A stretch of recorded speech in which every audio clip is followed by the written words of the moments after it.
कि बाबा साहब की छवि लेकर बाबा साहब की छवि लेकर एक युग प्रवर्तक आया था, जो मां भीमा बाई ने एक छौना शावक जाया था। कि विश्वास नहीं होता अब तक, विश्वास नहीं होता अब तक, नर था या कोई अजूबा था। कोई कहता वो जननायक था, कोई कहता अंश प्रभु का था। कि जब समाज ने ठुकराया, जब समाज ने ठुकराया और कोई साथ ना खड़ा हुआ, देखा सम्मान उसी का है जो है शिक्षित ज्ञानी पढ़ा हुआ। तब शिक्षा को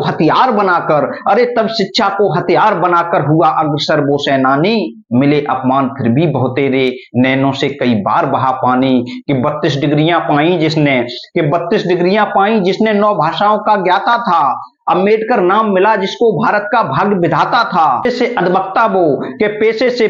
पेशे से अधवक्ता वो राजनीति का स्वर्ण सिक्का था। लेखक, अर्थशास्त्री, प्रोफेसर, संपादक बिल्कुल पक्का था। अपने जीवन का कि जिसने जीवन का हर क्षण जनसेवा में न्यौछावर किया। जो शोषित वंचित सदियों से थे उनके उत्थान का कार्य किया। मान रखा सब धर्मों का, कि मान रखा सब धर्मों का, पर जिसको बौद्ध धर्म भाया। कैसे व्याख्यान करूं उसका जिसने था भारत रत्न पाया।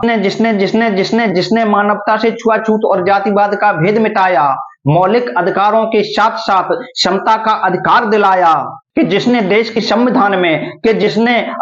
देश के संविधान में परिवर्तन वो दिखलाए। जो नर पशु समझे जाते थे सिंहासन उनको भी दिलवाए। कि 65 वर्ष की आयु में, कि 65 वर्ष की आयु में उस ब्रजमण दिनकर का अस्त हुआ। भारत का इतिहास बदलकर वो देवलोक में व्यस्त हुआ। उस वतन पुरोधा के चरणों का वंदन हम हर रोज करें। जब तक प्राण रहें